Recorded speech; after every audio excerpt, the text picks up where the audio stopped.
Ჩვენი წინა ვიდეობლოგი შეეხო ზომბებს, ანუ ბიორობოტებს. მოკლედ მოგიღებით თუ რას ნიშნავს ზომბირებული და როგორ შეიძლება ადამიანის ზომბირება.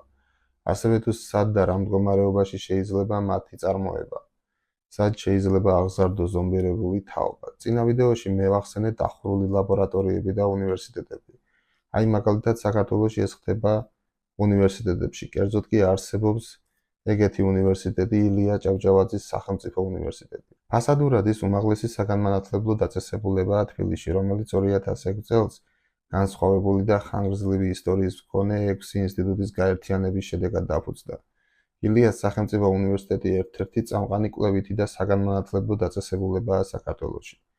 ესეთი გახლავთ მისი ფასადი და შიდა სამზარეულო სულ სხვანაირად გამოიყურება. სინამდვილეში ეს უნივერსიტეტი იქცა მოწამლული იდეოლოგიის პროპაგანდის ბუდედ.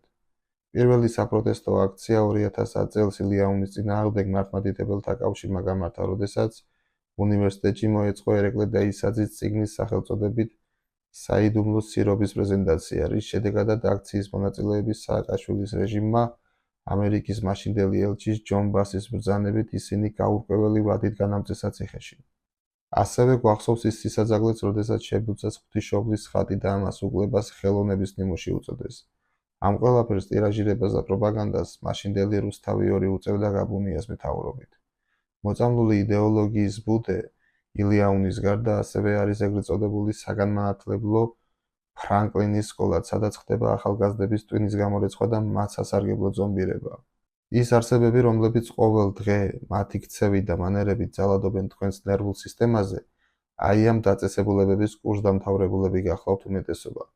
როგორ ფიქრობთ, შეიძლება თუ არა სახელმწიფოსგან კონტროლდებოდეს მსგავსი დაწესებულებები და ყურადღება ექცეოდეს მათ საქმიანობას?